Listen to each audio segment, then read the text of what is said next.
నమస్తే, welcome to reality check. ప్రస్తుతం మనతో పాటు ఉన్నారు పొలిటికల్ అనలిస్ట్ పురుషోత్తం రెడ్డి గారు. సార్ నమస్తే అండి. నమస్తే స్వర్ణ గారు. చంద్రబాబు నాయుడు గారిని చూస్తుంటే చాలా జోష్లో కనిపిస్తున్నారు. సాధారణంగా మన రాష్ట్రంలో మన ఎన్నికలకి మనం గెలిచినప్పుడు ఒకలాంటి ఉత్సాహం ఎట్లా ఉంటుందో ఢిల్లీ ఎన్నికల పట్ల కూడా చంద్రబాబు నాయుడు గారు అంతే ఉత్సాహంగా కనిపిస్తున్నారు, చాలా జోష్లో ఉన్నారు. అదే ప్రెస్ మీట్లో కూడా మాట్లాడడం జరిగింది. ఫస్ట్ ఆఫ్ ఆల్ ఎందుకు ఇంత జోష్ ఆయనలోకి వచ్చిందంటారు?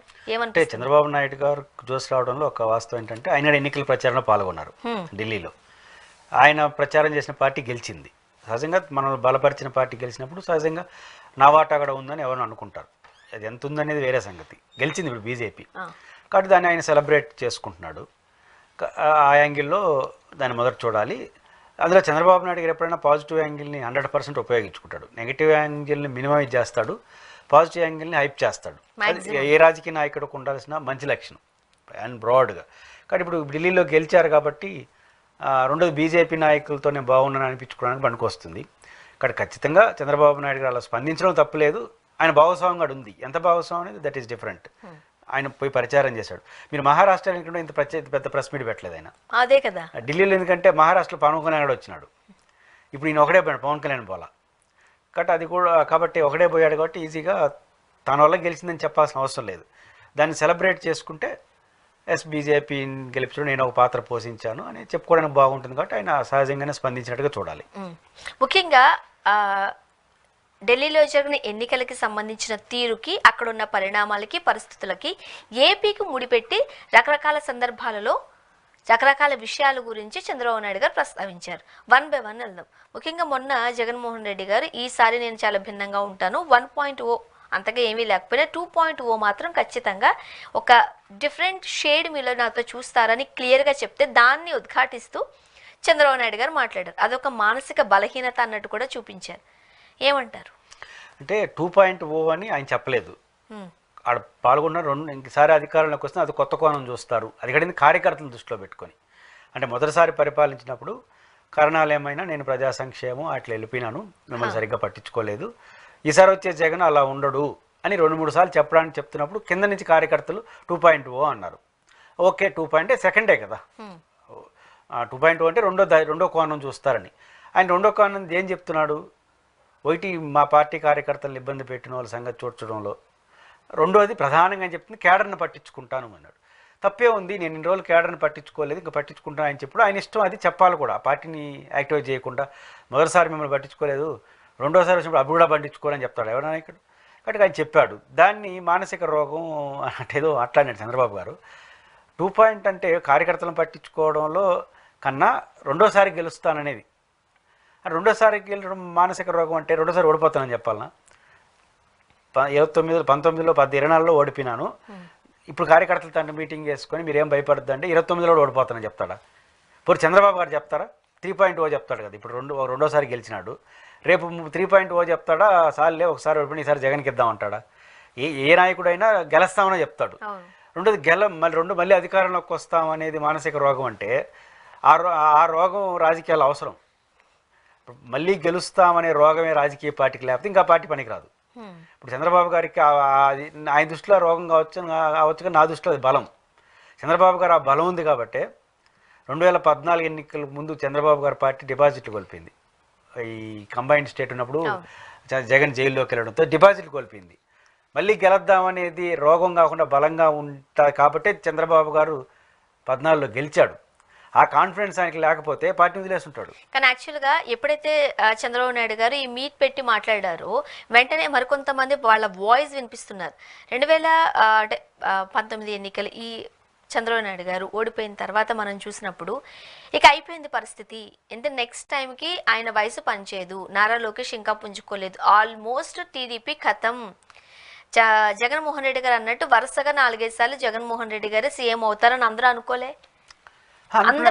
టీడీపీ పార్టీకి సంబంధించిన వాళ్ళు కూడా దాన్ని ఒప్పుకుని తీరారు. కానీ ఇప్పుడు పరిస్థితి ఏమైంది? అది నేను ఉంటుంది. ఆ కాన్ఫిడెన్స్ చంద్రబాబు గారికి ఉన్నింది కాబట్టి. ఏది ఇప్పుడు ఆయన రోగం బలహీనత అంటున్నాడు, అది బలం అంటున్నాను నేను. చంద్రబాబు నాయుడు గారి దృష్టిలో రెండోసారి గెలుస్తామన్న రోగం అనుకోవచ్చు, కానీ నా దృష్టిలో అది బలం. మళ్ళీ నేను గెలుస్తాను అని చెప్పడం బలం. అందుకు చంద్రబాబు గారే బెస్ట్ ఎగ్జాంపుల్. ఉమ్మడి రాష్ట్రంలో ఓడిపోయి గెలిచినారు, విడిపోయిన రాష్ట్రంలో 14లో గెలిచినాడు, 19లో ఓడిపోయినాడు, 24లో గెలిచినాడు. రేపు 29లో కూడా ఇది రోగం అని చెప్పగలడా? మళ్ళీ రెండోసారి గెలవడం రోగం అంటే ఆయన ఓడిపోతాడు. కాబట్టి రెండోసారి గెలుస్తాం 2 పాయింట్ అనేది రోగం కాదు, బలం. అందుకు జగన్ చెప్పడమే కాదు, చంద్రబాబు కూడా అది బలం అనుకుంటాడు. కానీ ఏదో మాట్లాడాలని మాట్లాడుకుంటే జగన్ రెండోసారి గెలవడం చెప్పడం వేరు, అది గెలవడం అనుకోవడం రోగం అనుకుంటే వాళ్ళు చెప్పుండొచ్చు కదా. మన పారిశ్రామికలు అడిగారు కదా, మళ్ళీ జగన్మోహన్ రెడ్డి గెలవడానికి నమ్మకం ఇస్తారంటే మళ్ళీ గెలవడం అంటే రోగం కదా, దాని గురించి ఎందుకు భయపడతారని చెప్పొచ్చు కదా. వాళ్ళకి ఎందుకు చెప్పకూడదు, ప్రజలను అడిగాడు వచ్చి మళ్ళీ హామీ ఇవ్వమని చెప్పి. కాబట్టి అది రోగం అనడం అనేది కరెక్ట్ వర్డ్ కాదు.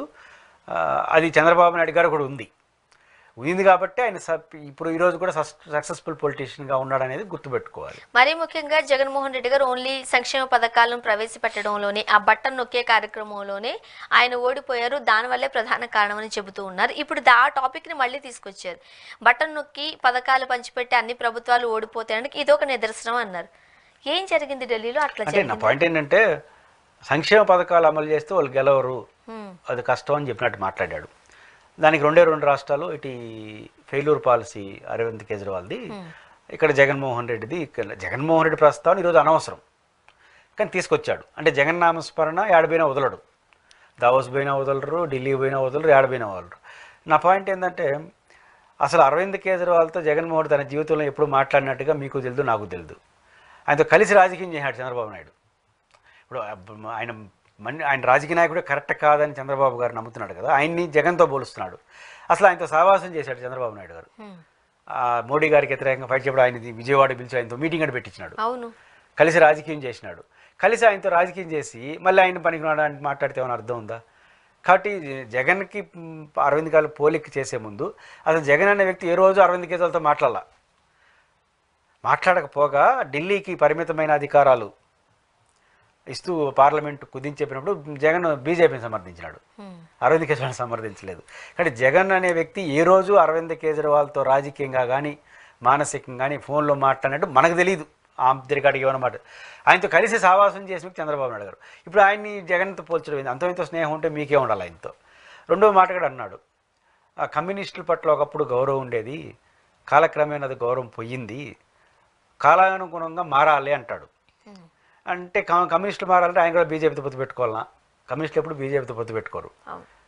మనం బీజేపీకి వ్యతిరేకించే కమ్యూనిస్టులతో పొత్తు పెట్టుకోగలం, అరవింద్ గారితో పెట్టుకోగలం, తృణమూల కాంగ్రెస్తో పొత్తు పెట్టుకోగలం, కాంగ్రెస్తో పొత్తు పెట్టుకోగలం, ఇన్ని చేయగలం. మీరు అట్లా మారని అంటాడు, కమ్యూనిస్టులు అట్లా మారాలన్నా? మారరు కదా. ఎవరి సిద్ధాంతం వాళ్ళకి ప్రధానమైంది. అది వారు తన్మయత్వంలో మాట్లాడినాడా లేకపోతే బీజేపీలు మెచ్చుకుంటారని మాట్లాడినా తెలియదు. ఇప్పుడు అందరికీ అదే డౌట్ వస్తుంది, ఏంటి చంద్రబాబు నాయుడు గారు ఈ స్పీచ్ ఇన్నేళ్ల రాజకీయ అనుభవంలో అంటే మన పార్టీకి సంబంధించిన నియమాలు నిబంధనలు మనకు ఒకటి ఉంటుంది, అది క్రాస్ చేసి ఎవరు మాట్లాడరు ఎంత పొత్తులో ఉన్నా సరే. బట్ ఈ రోజు చంద్రబాబు నాయుడు గారు మాటలు చూస్తుంటే అసలు కాన్షియస్లో ఉండే మాట్లాడుతున్నారు. పొలిటికల్ కాన్షియస్ ఎక్కడున్నా ఆంధ్రప్రదేశ్ తీసుకురావడం ఆయనకున్న అలవాటు. కొన్ని సందర్భాల్లో తప్పది. ఈరోజు ఢిల్లీ రాజకీయాల వరకే పరిమితమై చంద్రబాబు గారు మాట్లాడుంటే మంచిది. ఇప్పుడు ఉదాహరణకి ఏడు వరకు వెళ్ళిపోయింది, ఏదైనా సరే మాట్లాడదామని. ఢిల్లీలో జరిగిన లిక్కర్ స్కామ్ కన్నా ఆంధ్రప్రదేశ్లో లిక్కర్ స్కామ్ చాలా పెద్దది అన్నారు. ఇక్కడ గమ్మత్తు ఏంటంటే ఆయన మర్చిపోయినాడేమో, ఢిల్లీ స్కామ్లో 2 పరిణామాలు చూసాం. అరవింద్ కేజ్రీవాల్ అరెస్ట్ అయ్యి జైలుకి వెళ్ళాడు. ఇప్పటికీ ఆయన నేను నిర్దోషి అంటున్నాడు. కోర్టు చెప్పాలి, ఇంకా ఆయన దోష అనేది కోర్టు చెప్తుంది, మనం కాదు జడ్జిలు. కానీ ఆయన ఆన్ రికార్డ్ ఏం చెప్తున్నాడు, నేనే తప్పు చేయలేదు, నా మీద కక్షాంతిలో జైలు పంపించాను అన్నాడు. ఆయన ఒకవైపు ఉన్నాడు. ఆప్ తరపున చాలామంది అరెస్ట్ అయినారు. సిసోడియా వాళ్ళు కూడా అరెస్ట్ అయినట్టు. ఆయన కూడా 15 నెలలు 16 నెలలు జైల్లో ఉన్నాడు. ఆయన కూడా నేనే తప్పు చేయలేదు, నా మీద రాజకీయ కక్ష అంటున్నాడు. ఆప్ నుంచి అరెస్ట్ అయిన వాళ్ళందరూ రాజకీయ కక్ష అంటున్నారు. అసలు అప్రూవర్ అంటే అర్థం ఏంటి? మీకు కేసులో అప్రూవర్గా మారడంటే అర్థం ఏంటి?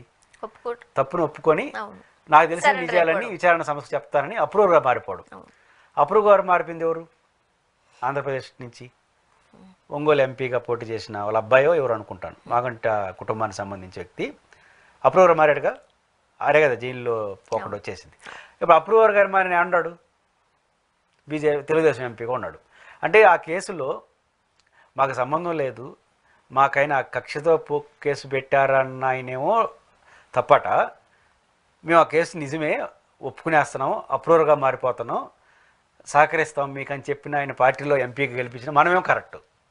అంటే నేరం చేశానని ఒప్పుకున్న ఆయన మనం పక్కన పెట్టుకొని నేరం చేయలేదు ముర్రు అని చెప్పిన ఆయన తప్పుపడుతున్నాం. కాబట్టి ఆ ఒంగోలు శ్రీనివాసరెడ్డి గారిని నేనేం తప్పుపట్టను. వాళ్ళు ఏంది ఎవరు తప్పు చేశారు ఎవరు ఒప్పు చేశారు అనేది కోర్టు తెలుస్తుంది, మనం జడ్జిలు కాదు. కానీ ఆన్ రికార్డ్ ఈరోజు మనకు కనపడుతుంది ఒక ఆయన అప్రూవర్గా మారినాడు. అప్రూవర్ నాకు తెలిసి నాకు లీగల్ నాలెడ్జ్ అంత లేదు. అప్రూవర్గా మారడం అంటే నేరం ఒప్పుకోవడం అర్థం, సరెండర్ అవడం. నేరం ఒప్పుకున్న ఆయన్ని ఎంపీ చేసి మనం పార్టీలో నేరం ఒప్పుకున్న ఆయన తప్పు పడుతున్నాం అంటే నేను అప్రూవర్గా మారమని సలహా ఇస్తారో నాకు తెలియదు. ఇందాక మారిపోతే నువ్వు కూడా ప్రశాంతంగా ఉంటావు అనుకున్నాడో తెలియదు. కానీ అంటే నేను ఏమంటే అత్యుత్సాహం ఎక్కువైపోయి సంబంధం లేని విషయాలు మాట్లాడితే ఇట్లా బయటకు వస్తాయి కొన్ని విషయాలు. అంటే మరీ ముఖ్యంగా మీరు ఇంతకు ముందు అన్నట్టు ప్రతిదానికి జగన్మోహన్ రెడ్డి గారిని చూపిస్తున్నారు. దానివల్ల ఒక పాజిటివ్ వైబ్ ప్రజల్లోకి వెళుతుంది. అది చంద్రబాబు నాయుడు గారికి నష్టం అని టీడీపీకి సంబంధించిన కార్యకర్తలు నేతలే అనుకుంటున్నారంట. ఎందుకు అంటే ఆయన ఏజ్ని ఇక్కడ తీసుకొస్తున్నారు. ఇంత రాజకీయ అనుభవం ఉన్న చంద్రబాబు నాయుడు గారికి ఈ విషయాలు తెలియవా? ఈయనే వైసీపీకి సపోర్ట్ చేస్తున్నారు ఇండైరెక్ట్గా.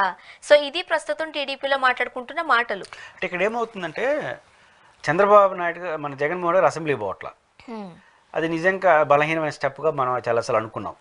ఇప్పుడు ఆయన అసెంబ్లీకి పోకపోయినా ఆయన్ని ఇట్లాంటి విమర్శలు చేస్తే ఆయన రేపు మళ్ళీ ప్రెస్ మీట్ పెడతారో పెట్టలేదు. జగన్మోహన్ రెడ్డి ప్రెస్ మీట్లు పెట్టే అలవాటు లేదు గతం. 2 మాట్లాడే అలవాటు లేదు. విస్తృతంగా వస్తే పబ్లిక్ మీట్లో మాట వెళ్ళిపోతుంటాడు. ఒక సావధానంగా మాట్లాడే అలవాటు జగన్కి లేదు జనరల్గా. కానీ మాట్లాడినంటే అద్భుతంగా మాట్లాడతాడు. ఇప్పుడు ఆయన మాట్లాడిన ప్రెస్ మీట్ ఏదైనా చూడు వరుసగా చంద్రబాబు గారు మాట్లాడడం వల్లే వచ్చినాడు బయటికి. ఆ రకంగా జగన్మోహన్ రెడ్డి గారు ప్రెస్ మీట్లో మాట్లాడితే ఆటోమేటిక్గా జగన్ ఇమేజ్ పెరుగుతుంది. అదే చంద్రబాబు గారు విమర్శించుకుంటా నేను బాడు. ఇప్పుడు ఉదాహరణకు ఇప్పుడు నేను చెప్పాను ఒక ఇంపార్టెంట్ పాయింట్ కదా, నేరం ఒప్పుకున్న ఆయన మనం ఎంపీని చేసి నేరం ఒప్పుకున్న ఆయన అరవింద్ కేజ్రీవాల్ తప్పుపడుతున్నాం.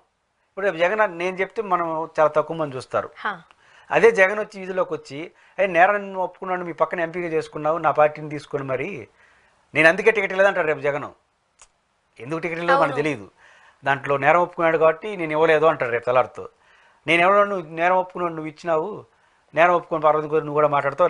అరవింద్ కేజ్రీవాల్తో నేను ఏ రోజున మాట్లాడాను నువ్వు మాట్లాడచ్చు, నువ్వు అధికంగా మీటింగ్లు పెట్టినావు అని మాట్లాడితే పేలిపోతుంది కదా. ఇప్పుడు అట్లా మాట్లాడే అవకాశం జగన్కి ఎవరు ఇస్తున్నావు? మీరు ఇట్లా మాట్లాడినప్పుడు ఆయన స్పందిస్తాడు. కాబట్టి అది కొంచెం చంద్రబాబు గారు మనమే జగన్ని లేపుతున్నామని ఆయన అర్థం చేసుకుంటే మంచిది. రైట్. ఇప్పుడు మనం ఇంకొక నెక్స్ట్ టాపిక్లోకి వెళ్దామండి. సాధారణంగా సెలబ్రిటీస్ అనేవాళ్ళు ఇంతకు ముందు రాజకీయాలు లేకపోతే సినిమాకి సంబంధించిన వాళ్ళు సెలబ్రిటీస్ వేరువేరుగా ఉండేవారు. ఇప్పుడు అంతా కలిసిపోయారు. ఇప్పుడు మీ పార్టీ ఉన్నప్పుడు ఎవరైనా ఇన్ఫ్లుయెన్సర్స్ ఉంటే వాళ్ళని వాడుకుంటున్నారు. వాళ్ళు ఏ పార్టీకి సంబంధించిన వాళ్ళు అన్న విషయాన్ని పక్కన పెడద్దాం. ఫేమ్ ఉందంటే కనుక ఎంతో కొంత ఇచ్చి కాస్త చేయి ఊపించడమో కాస్త ప్రచారంలో భాగంగానో అన్ని రాజకీయ పార్టీలు మిళితం చేస్తున్నాయి. కానీ ఒక్కసారి అధికారంలోకి వచ్చిన తర్వాత అలా ప్రచారంలోకి వచ్చిన వాళ్ళ మీద దాడులు జరగడం చూస్తున్నాం. ముఖ్యంగా సింగర్ మంగ్లీ గారు మొన్న టీడీపీకి సంబంధించిన వ్యక్తితో ఒక కార్యక్రమంలో పాల్గొన్నారు. యాజ్ ఎ సెలబ్రిటీగా భయంకరమైన ట్రోల్స్ జరుగుతున్నాయి. ఫస్ట్ ఆఫ్ ఆల్ ఏమంటారు? మంగ్లీ ఎపిసోడ్ని 2 రకాలు చూడాలి. ఒకటి ఎందుకు ట్రోల్ చేస్తున్నారు, దీని నుంచి మంగ్లీ కానీ మంగ్లీ లాంటి స్టార్ ఇమేజ్ వాళ్ళు ఏమి నేర్చుకోవాలి. 2 పాయింట్ చూడాలి. ఫస్ట్ మంగ్లీ పైన జరుగుతున్న ట్రోల్స్, ఇది ఫస్ట్ కాదు మంగ్లీ పైన జరుగుతున్న ట్రోల్స్. అవును, ఒకనొక సందర్భంలో మంగ్లీ తిరుమల తిరుపతి దేవస్థానంలో ఎస్విబిసి బోర్డు ఉంది, ఎస్విబిసి ఛానల్, దానికి వన్ ఆఫ్ ది డైరెక్టర్గా జగన్మోహన్ రెడ్డి గారు నియమించారు, ప్రభుత్వం నియమించారు. అప్పుడుగా ట్రోల్ చేశారు. ఏది రాయలసీమ ముద్దు బిడ్డ జగన్ అన్న ఒక మంచి పాట పాడింది ఎవరు మంగ్లీ, అది బాగా పాపులర్ అయింది. క్యాంపెయిన్లో చెప్పాలంటే అదొక హీరోయిక్గా పనిచేసింది, నో డౌట్ ఎట్ ఆల్. అమ్మాయికి ఆ ఇమేజ్ వచ్చింది, గొంతు బాగుంది, బాగా పాడింది. జగన్ గారికి కూడా అది బాగా మైలేజ్ వచ్చింది. దానికి కృతజ్ఞతగా నీ మీద పాట పాడింది కాబట్టి ఒక తెలంగాణ అమ్మాయిని తీసుకొచ్చి ఇక్కడ బోర్డు మెంబర్ చేసినావు. ఇది తెలుగుదేశం పార్టీ వాళ్ళు ట్రోల్స్. నాకేనిపించింది, నాకు అది బాధ అనిపించింది. నాకు ఫీలింగ్ ఏంటంటే మంగ్లీ నాకు ఈరోజు కూడా పరిచయం లేదు, నాకే తెలియదు. కానీ మా రాయలసీమ అమ్మాయి గిరిజన బిడ్డ బాగా పాడుతుంది. ముఖ్యంగా భక్తి పాటలు శివుడి పైన కానీ ఇవన్నీ మంగ్లీ పాపులారిటీ తీసుకొచ్చింది. ఒక గిరిజన బిడ్డ, అనంతపురం జిల్లాకు చెందించిన అమ్మాయి, రాయలసీమ అమ్మాయి, తెలంగాణలో సెటిల్ అయి ఉండొచ్చు, భక్తి పాటలు చాలా పాడిన అమ్మాయి. ఆ అమ్మాయికి ఎస్విబిసిలో వన్ ఆఫ్ ది డైరెక్టర్కి ఇస్తే మీకేంటి అభ్యంతరం? దీనిపైన స్పందిస్తూ నేను ఎక్స్లో స్పందించాను. మా రాయలసీమ అప్పుడు అందులో అమరావతి రాజధాని గొడవ జరుగుతూ ఉంది, ఇంకా ఆ గోడలో ఉన్నాం కాబట్టి ఇది కూడా వచ్చింది. అప్పుడు నేను అన్నాను, రాఘవేంద్రరావు గారికి ఎస్విబిసి డైరెక్టర్ చైర్మన్కి ఇచ్చారు, ఎస్విబిసి ఛానల్కి. బట్ నాకు కన్సర్న్ ఏంటంటే రాఘవేంద్రరావు గారు దానికి అర్హుడా కాదంటే దానికి కాదు, టీటీడీ చైర్మన్కే కాదు రాజ్యసభకు కూడా ఆయన అర్హుడే. సినిమా పరంగా కాదు, తెలుగుదేశం పార్టీకి ఆయన సేవలు చేసిన కారణంగా. ఇంకా ఆయన హుందాగా ఉంటాడు, ఆయన నచ్చిన పార్టీకి సేవ చేస్తాడే తప్ప పక్క పార్టీని విమర్శించాడు, చాలా పద్ధతిగా ఉంటాడు. అదే సినిమా డైరెక్టర్గా అద్భుతమైన కళాఖండాలు సృష్టించాడు. భిన్నాభిప్రాయాలైనా ఉండొచ్చు. నా పాయింట్ ఆఫ్ వ్యూ రాఘవేంద్రరావు గారిని ఎస్పీసీ చైర్మన్గా కాదు, టీటీడీ చైర్మన్ కూడా అర్హుడే, రాజ్యసభకు కూడా అర్హుడే. ఆయన క్యారెక్టర్ రీత్యా చూసుకున్న సినిమా ఫీల్డ్లో తెలుగుదేశానికి ఆయన సేవలు చూసిన దృష్టిలో అర్హుడే. నా క్వశ్చన్ ఏంటంటే ఆయనకి ఎందుకు ఇచ్చారు ఎస్పీసీ చైర్మన్? ఈ టాలెంట్ చూసి కాదు, వాళ్ళ పార్టీకి ఆయన కూడా సేవ చేశాడు. రాఘవేంద్రరావు గారు లాంటి పవర్ఫుల్ పర్సనాలిటీ కూడా ఎందుకు ఇచ్చినారు అంటే తెలుగుదేశానికి సేవ చేశాడు కాబట్టి ఇచ్చినారు. అదే సూత్రం మంగ్లీకి వర్తించదా? ఆమె ఆయనలాగా సేవ కూడా చేయాలి, ఒక పాట పాడింది అంతే. ప్లస్ ఒక ఎస్టీ కుటుంబం, గిరిజన కుటుంబానికి సంబంధించి తండారించి వచ్చింది ఒక మహిళ, వాళ్ళ కుటుంబాన్ని అంతా అమ్మాయి చూస్తుంది. ఆడబిడ్డ మీకు ఒక మహిళగా మీకు తెలుసు, మహిళలు బయటకు వచ్చి పనిచేయడం ఎంత కష్టం. చాలా బూస్టప్ ఇస్తుంటుంది. మన వల్ల ఇంకొక 10 మంది ఆడపిల్లలు బయటకు వచ్చి స్వతంత్రంగా పని చేసుకోగలుగుతారు. రెండోది వెనుకబడిన తరగతులకు సంబంధించిన అమ్మాయి, చాలా ఒత్తిడి ఉంటుంది, చాలా ఎల్లుగా పెళ్లి చేసేస్తారు. పేద కుటుంబం నుంచి వచ్చింది, అట్లా అమ్మాయి ధైర్యంగా వచ్చి రాష్ట్రంలో పెరిగి ఒక సెలబ్రిటీగా మారి తన చెల్లికి కుటుంబాన్ని ఒక ఆడబిడ్డ పోషిస్తుంది. ఒక స్పిరిట్గా తీసుకోవాలి. అలాంటి అమ్మాయికి రాయలసీమ అమ్మాయికి ఇస్తే మీకు అభ్యంతరమా? ఆయన విజయవాడ చెందిన ఆయన హైదరాబాద్ సెటిల్ రాఘవేంద్రరావుకి ఇస్తే అభ్యంతరం లేదా? ఏంటి ఇది రాయలసీమలో ఉన్న తిరుమల తిరుపతి? నేను స్పందించాను. దాని మీద ప్రతిగా ట్రోల్ చేసినారు. అది ఆ అమ్మాయి గురించి స్పందన. ఇప్పుడు ఏంటంటే తెలుగుదేశం పార్టీకి అనుకూలంగా ముద్రలో ఉన్న మీడియా కానీ, సోషల్ మీడియా కానీ, యూట్యూబ్ ఛానల్ కానీ, అదే ఇప్పుడు వాళ్ళ సమస్యగా మారిపోతుంది. వాళ్ళందరూ మేమే గెలిపించావు చంద్రబాబు అని ఎవరికి వాళ్ళు అనుకుంటున్నారు. అందువల్ల వాళ్ళకి నచ్చినవన్నీ వాయించేస్తున్నారు. ఇప్పుడు ట్రోల్ చేస్తా ఉండేదంతా సోషల్ మీడియా వాళ్ళే. రామ్మోహన్ నాయుడు తిడతా ఉండే వాళ్ళందరూ అప్పుడు జగన్కి పాట పాడింది కదా, ఇప్పుడు ఆమెనట్టు మీరు దర్శనం తీసుకోలేరు. యాక్చువల్గా రామ్మోహన్ నాయుడు గారికి కానీ వాళ్ళ వైఫ్కి కానీ ఎలాంటి ఇబ్బంది లేదు. పాయింట్ అది కాదు, దర్శనం తీసుకెళ్లారు. అదే పొలిటికల్ తిరుమల తిరుపతి దేవస్థానం కూడా పోతే దర్శనానికి పోతారు. ఇప్పుడు ఆ దేవాలయానికి విఐపి బ్రేక్ అంటే విఐపీయే కదా. సినిమా సెలబ్రిటీస్ కూడా విఐపీ. తిరుమల తిరుపతి దేవస్థానానికి సింగర్స్ కానీ సెలబ్రిటీస్ వెళ్తే వాళ్ళకి విఐపి బ్రేక్ ఇస్తారు. దానికి రామ్మోహన్ గారు పోవాల్సిన అవసరంలా. యాదృశ్యంగా అమ్మాయి బయట వస్తే తీసుకున్నారు ఫోటో. ఫ్లెమింగో ఫెస్టివల్ ఎక్కడ సూలూరుపేటలో, ఆడ కూడా మంగళి వచ్చి పాటలు పాడింది. తెలుగుదేశంలో అంతా ఉన్నారు, వాళ్ళు ఎందుకు తిట్టలేదు? ఇప్పుడు సాధారణంగా మీరు ఒక పార్టీకి చెందిన వ్యక్తి, నేను ఒక పార్టీకి చెందిన, మన ఇద్దరం కలిపి కూర్చుని ఇంటర్వ్యూస్ చేస్తున్నాం. ఇప్పుడు నేను తిరుపతి వచ్చాను కాబట్టి నేను మీ ఇంటికి రాకూడదు, ఒక ఫోటో తీసుకోకూడదా? సోషల్ మీడియాలో వాళ్ళకున్న ఇవన్నీ పెంచి పోషిస్తున్నారు. అది వాళ్ళకి అంత మంచిది కాదు, అది వాళ్ళు అర్థం చేసుకోవాలి. ఇక్కడ మంగ్లీ కానీ మంగ్లీ లాంటి సెలబ్రిటీస్ అర్థం చేసుకోవాల్సిందంటే సినిమా సెలబ్రిటీస్ సున్నితమైనటువంటి తెర ఉంటుంది. మీరు ఉండదలుచుకుంటే ఉండొచ్చు, కానీ రాజకీయ రంగ ప్రవేశం నేరుగా చేయాల్సిన అవసరంలా. ఒక పార్టీకి అనుకూలంగా ఏదో ఉండొచ్చు మీ అభిమానం, ఒక్కసారి చేసిన తర్వాత ఇంకా తాడో పేడో కంటిన్యూ కావాలి, డిగ్నిటీ కంటిన్యూ చేయాలి. చేయకపోతే ఏమవుతుంది? రెండింటి చెడ్డ రేవడవుతారు. ఇప్పుడు అలా అనుకుంటే జబర్దస్త్ అనే కామెడీ షోలో ఎవరైతే ప్రముఖులుగా పేరు తెచ్చుకున్న వాళ్ళు కొంతమంది ఉన్నారో వాళ్ళు బాహాటంగా, రాజకీయాల్లో వాళ్ళు ఏమి ఉండరు కానీ బాహాటంగా వైసీపీ సంబంధించిన వాళ్ళను వేరే వాళ్ళను పచ్చి బూతులు తిట్టిన సందర్భాలు చూసాము. వాడకూడని భాష మాట్లాడిన విషయాలు మనం చూసాం. వాళ్ళని చూసి ఏమో నేర్చుకోవాలంటే వాళ్ళు అంత దారుణం దిగజారినా ఒక పార్టీ వాళ్ళు లోన్ చేసుకుంటా ఉంది, మా కోసమే కానీ ఇంకో పార్టీ తిడతా ఉంది.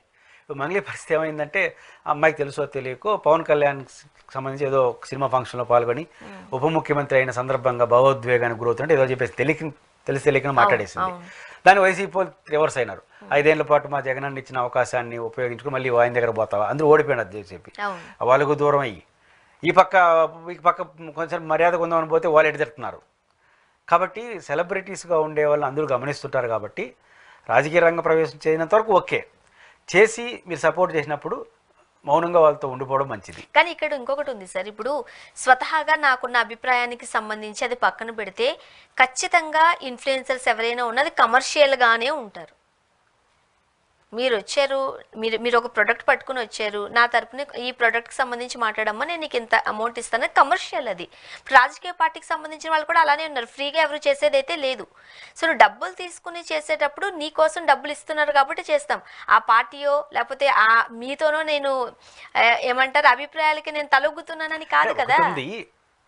అక్కడ ఏమవుతుందంటే సెలబ్రిటీస్ కావడం ఒకటి, పొలిటికల్ పార్టీ వచ్చాక ఆ సూత్రం కొంచెం తగ్గుతుంది. అంటే డబ్బులు కూడా తీసుకోండొచ్చు, ఫ్రీ కూడా అభిమానులతో ఫ్రీ కూడా చేయొచ్చు, అది వారి ఇష్టం. అంటే ఇక్కడ పాయింట్ ఏంటంటే రాజకీయ అంశాన్ని ప్రభావం మిగతా పార్టీలు పాడలేదు, వాళ్ళు డబ్బులు అన్నారా? ఇప్పుడు రాజకీయ పార్టీలో ఉన్న వాళ్ళే ఈ రోజు నా పార్టీలో ఉంటే రేపు మీ పార్టీలోకి వచ్చేస్తున్నారు, జంప్ అయిపోతున్నారు. జంప్ అయిపోతే ఇబ్బంది లేదు, వాళ్ళనే ఓన్ చేసుకుంటారు. అదే నేను చెప్తున్నాను. మంగ్లీ లాంటి వాళ్ళు నేర్చుకోవాల్సింది ఏంటంటే, మనం వైసీపీతో మీరు అసోసియేట్ అయినారు పాటల రూపంలో, అభిమానించారు ఓపెన్గానే. ఇంకో పార్టీకి అక్కడ మీరు పాడలా. ఆంధ్రప్రదేశ్ నేపథ్యం జగన్కి వ్యతిరేక పార్టీలు ఏమైనా పాడలేదు. ఇక్కడ బీఆర్ఎస్తో కొంచెం స్టేజ్ మీటింగ్లో పాల్గొంటుంది అమ్మాయి ఉన్నారు. ఆ తెలంగాణ వేరు ఉన్నప్పుడు సహజంగా మిగతా పార్టీలు మిమ్మల్ని వ్యతిరేకించవు. ఆమె నచ్చింది, ఆమె పాడుకున్నారు. అప్పుడు పెద్ద ట్రోల్ కాల, జగన్ మీద పాటలు బాగా ట్రోల్ కాల. కానీ ఇప్పుడు జగన్ పార్టీ ఓడిపోయిన తర్వాత పవన్ కళ్యాణ్ గారు లాంటి వాళ్ళని పొగిడితే ముఖ్యమంత్రులని వాళ్ళకి దూరం అయినావు. ఈ అమ్మాయి ఓడిపోయినాక ఇట్లా తయారైందని. రెండోది వాళ్ళు ఏమైనా దగ్గరగా అనుకుంటారా, అధికారం వచ్చిందంటే ఇంక తిడతా ఉంటారు. కాబట్టి మనం సెలబ్రిటీగా ఉండిపోవచ్చు, మీరంటే కమర్షియల్ కూడా ఉండొచ్చు. ఏ పార్టీ పెట్టినా పాటలు పాడచ్చు, అట్లా ఉన్నా ఉండొచ్చు. ఇప్పుడు ఉదాహరణకు తెలంగాణ నల్గొండ గద్దరని ఒక ఆయన పాటలు పాడుతుంటాడు. జగన్ మీద పాడాడు, చంద్రబాబు మీద పాడాడు. ఇప్పుడు ఆయన ఊరు పట్టించుకోరు, మీరు చెప్పిన యాంగిలే కరెక్ట్గా సరిపోతుంది ఆయన. కానీ మంగ్లీకి వచ్చేసరికి ఒకే పాటలు పాటింది కాబట్టి ఆ ముద్ర వేసేసినారు. కానీ ఇంకొకటి కూడా మనం చూడండి, ఎవరైతే టాప్ మోస్ట్ సీనియర్ యాంకర్స్గా ఉన్నారో వాళ్ళు ఏ పార్టీకి సపోర్ట్ చేయరు, వాళ్ళు జాగ్రత్తగా ఉంటారు. కమర్షియల్గా ఉండదలుచుకుంటే అట్టు ఉండాలి. మరి తెలంగాణ నల్గొండ గద్దర్ అనే కమర్షియల్ కాదు, కానీ ఆయన పాట కింద తీసుకుంటానని చెప్పినాడు. అని నేను నా గొంతుని మీకు నచ్చిన పాట పాడతానని ఒక రకమైన కమర్షియల్. ఇంకేం ఇబ్బంది లేదు. జగన్ మీద మంచి పాట పాడినాడు, చంద్రబాబు మీద పాడాడు, రేవంత్ రెడ్డి మీద పాడాడు, అందరి మీద పాడాడు, బీఆర్ఎస్ పాడాడు. ఆయన ఎవరు ట్రోల్ చేయరు. ఆయన నచ్చిన గొంతుని ఆయన చేస్తున్నాడు అనుకుంటారు. మంగ్లీ ఒక పార్టీ ముద్ర వేసుకునింది కాబట్టి నేచురల్గా ఆ పార్టీలో ఉండాలని వాళ్ళు కోరుకుంటారు. వీడికి వచ్చినా అందుకు వస్తామని వీళ్ళు తిరగడం. కాబట్టి ఇట్లాంటి వాళ్ళు ఒక పార్టీకి కనెక్ట్ అయిపోతే ఆ పార్టీతో అసోసియేట్ అయి ఉండడం. మనకు వద్దు రాజకీయాలు ఉంటే తెలంగాణ నల్గొండ గద్దర్లాగా అందరికీ పాడడం. అసలు ఈ రాజకీయాలు వద్దు పాటల జోలికి వెళ్ళకుండా మీ కమర్షియల్ యాక్టివిటీ చేసుకోవాలి. అట్లా ఉండాలని ఎపిసోడ్ ఇప్పుడు అర్థం చేసుకుంటే మంచిది వాళ్ళకి. Thank you so much sir, మీ అభిప్రాయాలు మాతో పంచుకున్నారండి. Thank you very much. ఇది వాళ్ళ రియాలిటీ చెక్. Stay tuned.